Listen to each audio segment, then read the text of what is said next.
The courtroom exploded with laughter the moment my father pointed at me and sneered. "You're wrong, you foolish daughter. That house belongs to me, and today the court will prove it." Even his attorney smirked while I sat alone at the defense table, saying nothing. I didn't argue. I simply reached into my briefcase and handed the judge one sealed military file I had carried across 3 deployments. She opened it, read exactly 2 pages, and suddenly froze. Her pen slipped from her fingers. Then she slowly looked up at my father and asked, "Sir, do you know who your daughter really is?" My name is Captain Rebecca Reed, and I was 38 years old when my own father looked me in the eyes and decided I no longer deserved the home I had spent 20 years earning. People think betrayal always comes from strangers. Mine came from the man who taught me how to ride a bicycle. I enlisted in the United States Air Force when I was 18. While many of my friends were beginning college, I was learning discipline, responsibility, and how to serve people I would never meet. My career took me across the world, supporting humanitarian missions and logistics operations after hurricanes, earthquakes, and wildfires. The work wasn't glamorous, but it mattered. Every deployment bonus, every hardship allowance, and every extra paycheck went into one savings account. I had one dream. Someday, after retirement, I wanted a quiet home where I could finally stop living out of suitcases. 2 years before everything changed, I bought that house. Every dollar came from my military earnings. No loans from family. No gifts. Just 20 years of careful planning. My father, Harold Reed, had been living alone since my mother passed away several years earlier. After one of his business investments failed, he admitted he was struggling financially. Without hesitation, I invited him to move into my home. "It'll only be until you're back on your feet," I told him. At first, everything seemed fine. Then little things began changing. He rearranged furniture without asking. He invited neighbors inside while introducing the house as my place. He even started making decisions about repairs before speaking to me. Whenever I gently reminded him the house belonged to both of us while he was staying there, he'd laugh. "I'm your father," he'd say. "Everything you have exists because I raised you." I ignored the comments. I convinced myself grief had changed him. Then one evening, he placed a property transfer form on the dining room table. "Sign this," he said calmly. "Put the deed in my name. Children owe their parents everything." I looked at him for several seconds before quietly sliding the papers back across the table. "No, Dad." 3 weeks later, a process server knocked on my front door. My own father was taking me to court over the house I had spent 20 years earning. The courtroom felt colder than any deployment I had ever experienced. I walked in wearing a simple Navy suit instead of my Air Force uniform. This wasn't about rank. It was about family, or what was left of mine. My father was already seated beside his attorney, smiling as relatives quietly filled the benches behind him. Not one of them sat beside me. I took my seat alone. Harold's attorney stood confidently once the hearing began. "Your Honor," he said, "Mr. Reed devoted his entire life to raising his daughter. Every opportunity she received was made possible because of his sacrifices. Without him, she would never have earned the income that purchased this home." Several people nodded. Then my father leaned forward. "You've forgotten where you came from, Rebecca," he said loudly enough for everyone to hear. "You're wrong, you foolish daughter. That house exists because I gave you everything first." A few quiet murmurs spread through the courtroom. He wasn't finished. "You disappeared into the military for 20 years and barely looked back. Now you want to throw your own father out onto the street after everything I did for you." His words stung. Not because they were true, because people who didn't know us were beginning to believe them. The judge looked toward me. "Captain Reed, would you like to respond to these statements?" I slowly stood. Every eye in the courtroom followed me. "I would, Your Honor," I said calmly, "but I'd rather let verified records speak instead of emotions." I opened my briefcase. Inside was a sealed military personnel file, certified payroll records, deployment earnings, and financial documents I had requested weeks earlier after receiving a lawsuit. I carried them to the clerk's desk. "These are authenticated copies," I said quietly. "I respectfully ask the court to review them." The judge nodded and carefully opened the file. The room became completely silent. She examined the first pages without reacting. Then she reached another document. Her eyes narrowed. She adjusted her glasses and reread the page. Next came another. Then another. The confidence on my father's face slowly disappeared. Even his attorney leaned closer, trying to see what had captured the judge's attention. Nearly 2 full minutes passed without anyone speaking. Finally, the judge closed the folder halfway, looked directly at my father, and asked in a calm voice, "Mr. Reed, were you aware of any of this?" The judge looked down at the documents again before speaking. These records have been certified by the United States Air Force and verified by the financial institutions involved. The courtroom fell completely silent. She turned another page. Captain Rebecca Reed enlisted at 18 and served continuously for 20 years. Every payment toward the purchase of this property came directly from her military salary, deployment bonuses, hardship pay, and personal savings. She lifted a folder of bank statements. There is no evidence that Mr. Reed contributed financially to the purchase of this home. I remained standing quietly. There was nothing I needed to add. The documents were telling my story better than I ever could. The judge continued reading.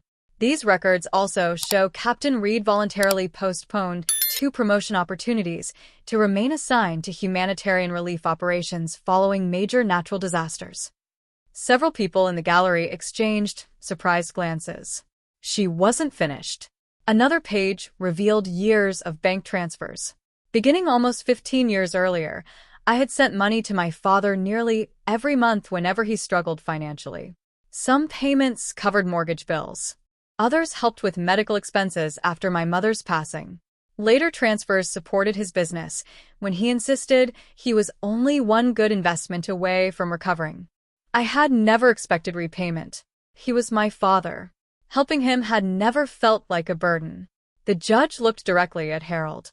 According to these financial records, your daughter provided substantial support over many years. My father shifted uncomfortably in his chair. His attorney quietly lowered his eyes. The confident arguments from earlier had completely disappeared. The courtroom atmosphere had changed.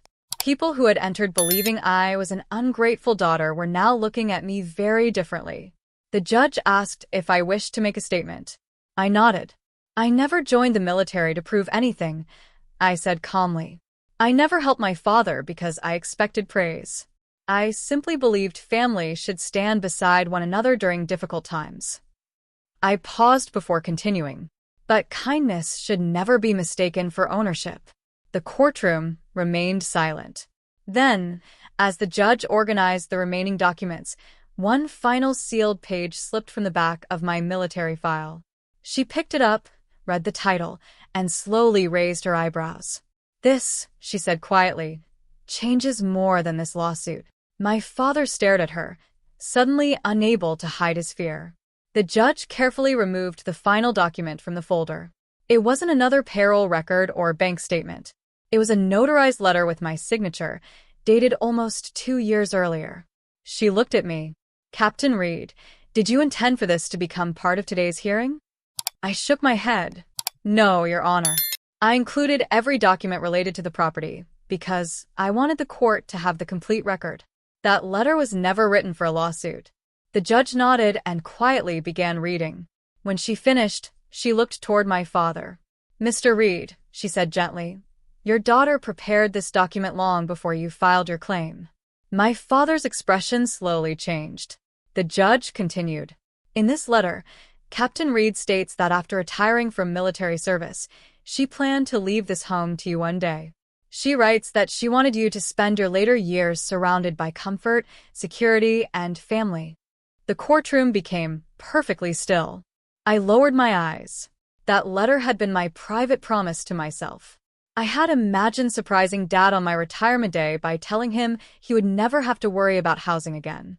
The judge folded the paper carefully. She also wrote that this gift would be made out of gratitude for the father she believed had taught her honesty, responsibility, and respect. A heavy silence settled over the room. My father stared at me as though he had never truly seen me before. His shoulders dropped. His confident posture disappeared. I didn't know, he whispered. His voice cracked. I'm sorry, Becky. It was the nickname he hadn't used since I left for basic training. Tears filled his eyes. I thought you were pushing me away.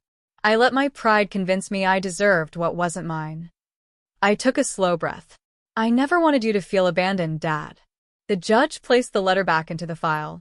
The court finds that Captain Reed is the sole legal owner of the property. Mr. Reed's claim is dismissed in its entirety. No one applauded. No one celebrated. I quietly gathered my documents. Winning didn't feel like victory. It felt like mourning the family I thought I'd always have. As I reached the courthouse doors, I heard hurried footsteps behind me. Rebecca, my father called softly. Please give me just 5 minutes. I stopped beside my car, but didn't unlock the door. Dad slowly walked toward me, looking older than he had just a few hours earlier. For a long moment, neither of us spoke. Finally, he took a deep breath. I was wrong, he said quietly. Not just about the lawsuit. About everything. His eyes filled with tears. I let pride convince me that because I was your father, I was entitled to whatever you built. Instead of being proud of you, I became jealous of what you had accomplished. I listened without interrupting. He continued, when your mother died, I felt lost. Then my business failed, and I blamed everyone except myself. By the time you invited me into your home, I had convinced myself the world owed me something. He looked down at the courthouse steps. I almost destroyed the best relationship I ever had. I stepped closer. I appreciate you telling me the truth. Hope briefly returned to his face. Does that mean you'll come home? I gently shook my head. No, Dad. His shoulders fell. I forgive you, I said softly. But trust isn't rebuilt because someone says they're sorry. It takes time, honesty, and choices made every day. A few weeks later, I helped him move into a comfortable senior apartment near my neighborhood. I paid the rent because I wanted him safe, not because I owed him anything. We began having breakfast together every Sunday. Slowly, our conversations became less about the past and more about the future. Months later, I retired honorably from the Air Force. As I stood on the front porch of the home I had worked 20 years to earn, I watched the American flag sway gently in the evening breeze. For the first time, I understood that protecting something valuable didn't always require fighting. Sometimes it meant quietly refusing to surrender it. The military taught me courage. My father taught me forgiveness. Together, those lessons finally gave me peace.